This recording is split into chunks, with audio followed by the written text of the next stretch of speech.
Assalamualaikum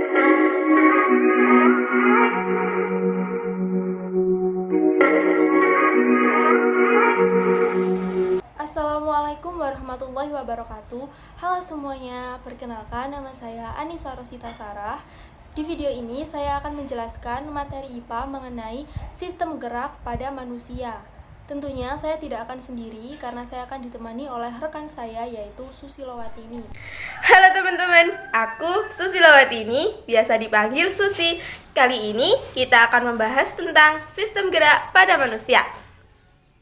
Sistem gerak pada manusia tersusun atas rangka, otot, dan persendian. Yang pertama kita bahas ada sistem rangka pada manusia. Apa sih rangka itu? Banyak loh teman-teman yang mengartikan bahwa rangka adalah tengkorak.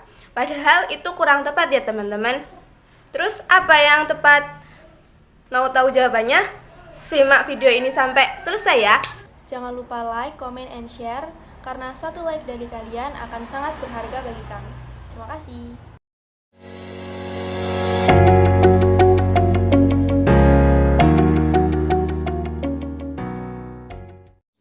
Rangka pada manusia merupakan alat gerak pasif. Yang dimaksud dengan alat gerak pasif di sini yaitu rangka dapat bergerak karena digerakkan oleh otot. Jadi, otot merupakan alat gerak aktif dan rangka merupakan alat gerak pasif. Berdasarkan bentuknya, tulang dibagi menjadi 3. Yang pertama, tulang pipa. Tulang pipa sendiri memiliki ciri yaitu panjang, berbentuk seperti pipa, di tengahnya berongga, dan di setiap ujungnya terdapat bulatan. Contoh dari tulang pipa yaitu tulang bahu, tulang lengan. Yang kedua yaitu tulang pipih. Tulang pipih sendiri berbentuk seperti lempengan dan lebar serta pipih. Contoh dari tulang pipih yaitu ada tulang pembentuk tengkorak dan tulang belikat. Yang ketiga yaitu tulang pendek. Contoh ciri dari tulang pendek yaitu berbentuk kubus atau berbentuk tidak beraturan, pendek, dan bulat. Contoh dari tulang pendek yaitu ruas-ruas jari, ruas tulang belakang, dan tulang leher.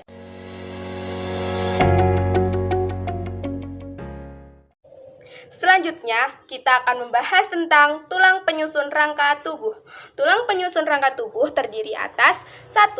Tulang kepala atau tengkorak atau biasa disebut kranium. Yang kedua, tulang badan atau biasa disebut aksial. Yang ketiga, tulang anggota gerak atau biasa disebut apendikular. Yang pertama kita bahas yaitu tulang kepala atau tengkorak atau biasa disebut kranium. Ternyata banyak sekali tulang pipih yang ada di kepala kita yang disambungkan oleh persendian. Apa saja tulang-tulang kepala kita? Yang pertama ada tulang dahi atau frontal. Selanjutnya ada tulang rahang bawah yang biasa disebut mandibula. Ada tulang rahang atas yang disebut maksila. Ada tulang kepala bawah yang biasa disebut oksipital, yang berfungsi sebagai melindungi kepala kita bagian bawah belakang. Ada tulang temporal atau pelipis, ada tulang parietal atau kepala belakang. Kedua, ada tulang rangka badan atau biasa disebut aksial. Tulang rangka badan terbagi menjadi ruas-ruas tulang belakang, tulang rusuk dan tulang dada, tulang pinggul serta tulang bahu. Tulang belakang terdapat 1 ruas tulang atlas, 7 ruas tulang leher, 12 tulang penyusun punggung, 15 ruas tulang pinggang, 4 ruas tulang ekor, 7 ruas tulang rusuk sejati yang melekat pada tulang punggung dan tulang dada, 3 ruas tulang ruas palsu yang melekat pada tulang punggung dan tulang rusuk di atasnya. Ada 2 ruas tulang rusuk melayang yang hanya melekat pada tulang punggung saja. Selanjutnya, tulang dada yang terdiri atas tulang dada hulu atau manubrium sterni, dan ada tulang dada badan yang biasa disebut corpus sterni. Selanjutnya ada tulang bagian bawah, ada tulang panggul atau biasa disebut pelvis, dan tulang kelangkang atau biasa disebut sakrum. Yang ketiga ada tulang anggota gerak atau biasa disebut apendikular. Tulang anggota gerak di sini ada tulang paha atau biasa disebut femur, ada tulang betis atau biasa disebut fibula, ada tulang kering atau biasa disebut fibia, dan ada tulang pergelangan kaki, telapak kaki, dan ruas jari-jari yang ada di kaki. Selanjutnya kita naik ke atas. Ada tulang lengan atas atau biasa disebut humerus, dan ada lengan bawah yang terdiri atas tulang pengumpil dan tulang hasta. Dan ada juga pergelangan tangan, telapak tangan, dan ruas jari-jari pada tangan.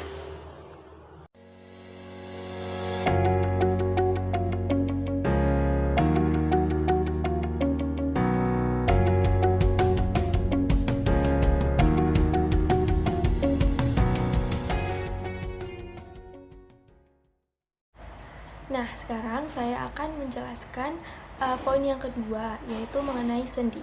Sendi sendiri adalah tempat bertemunya antara dua tulang atau lebih. Nah, dengan adanya sendi inilah hubungan antar tulang dapat digerakkan. Sendi ini dibagi menjadi 3, yaitu sinartosis, amfiartosis, dan diartosis. Yang pertama adalah sinartosis. Sinartosis merupakan sendi yang tidak dapat digerakkan. Contohnya adalah sendi pada tulang tengkorak manusia. Nah, yang kedua adalah amfiartosis, yaitu sendi yang dapat digerakkan namun gerakannya terbatas. Contohnya adalah sendi pada antar ruas tulang belakang. Kemudian yang ketiga adalah diartosis, yaitu sendi yang dapat digerakkan secara bebas. Nah, diartosis ini terbagi menjadi 5, yaitu sendi peluru, sendi pelana, sendi putar, sendi engsel, dan sendi geser. Oke, selanjutnya saya akan menjelaskan satu persatu sendi dari sendi diartosis tadi. Yang pertama ada sendi peluru. Perhatikan gambar berikut ini. Sendi peluru merupakan sendi yang berbentuk seperti peluru. Sendi peluru ini dapat bergerak ke segala arah. Nah, contoh dari sendi peluru ini terletak di antara tulang lengan atas dengan tulang belikat, dan juga di antara tulang paha dengan tulang pinggul. Yang kedua ada sendi engsel. Perhatikan gambar berikut ini. Sendi engsel merupakan sendi yang memiliki bentuk mirip seperti engsel pintu. Sendi engsel ini dapat bergerak ke dua arah, yaitu ke depan dan ke belakang atau ke kiri dan ke kanan. Contoh dari sendi engsel ini terdapat pada tulang siku dan juga lutut. Yang ketiga ada sendi putar. Perhatikan gambar berikut ini. Sendi putar sendiri merupakan sendi yang menghubungkan di antara dua tulang, di mana satu tulang dapat berputar dengan menjadikan tulang lain sebagai porosnya. Contoh dari sendi putar terletak di antara tulang leher dengan tulang tengkorak. Selanjutnya yang keempat ada sendi pelana. Perhatikan gambar berikut ini. Sendi pelana merupakan sendi yang mempertemukan dua tulang seperti pelana. Nah, sendi pelana ini memungkinkan untuk bergerak ke dua arah, yaitu depan belakang atau ke samping. Contoh dari sendi pelana ini terletak di antara pergelangan tangan dengan telapak tangan. Selanjutnya yang kelima ada sendi geser. Perhatikan gambar berikut ini. Nah, sendi geser merupakan sendi yang menghubungkan antara dua tulang yang memiliki permukaan datar. Prinsip kerja dari sendi geser ini yaitu tulang yang satu bergeser di atas tulang yang lain seperti yang terlihat pada gambar. Contoh dari sendi geser ini terletak pada tulang pergelangan tangan, pergelangan kaki, dan antar tulang belakang. Oke, setelah tadi saya menjelaskan poin yang kedua mengenai sendi, selanjutnya saya akan menjelaskan poin yang ketiga, yaitu mengenai otot. Otot sendiri merupakan penggerak bagian-bagian tubuh manusia.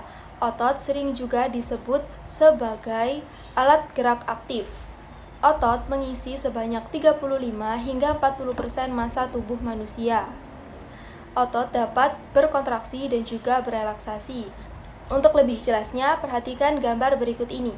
Nah, pada gambar tersebut terlihat ketika kita mengangkat tangan, maka otot bisep akan berkontraksi dan otot trisep akan relaksasi.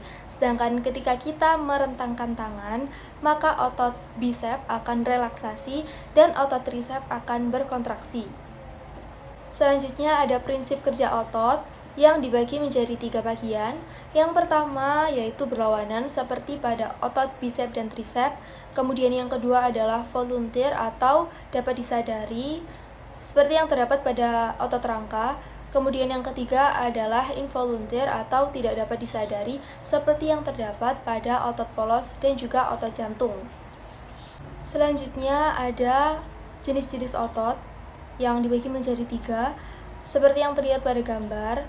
Yang pertama ada otot polos, kemudian yang kedua ada otot lurik atau otot rangka, dan yang ketiga ada otot jantung.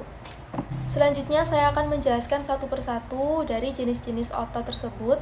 Yang pertama ada otot polos. Otot polos biasanya terdapat pada organ dalam manusia seperti dinding lambung, usus halus, rahim, dan sebagainya. Ciri-ciri dari otot polos yaitu berbentuk gelendong dan memiliki inti pada setiap selnya, bersifat involunter atau tidak dapat disadari, berkontraksi dan relaksasi secara lambat, dan tidak mudah lelah.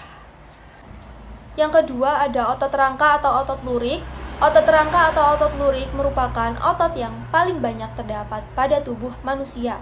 Otot ini memiliki ciri-ciri yaitu melekat pada tulang, sel-sel ototnya bergaris-garis melintang atau lurik, kemudian bekerja secara volunter atau dapat disadari, cepat berkontraksi dan cepat lelah.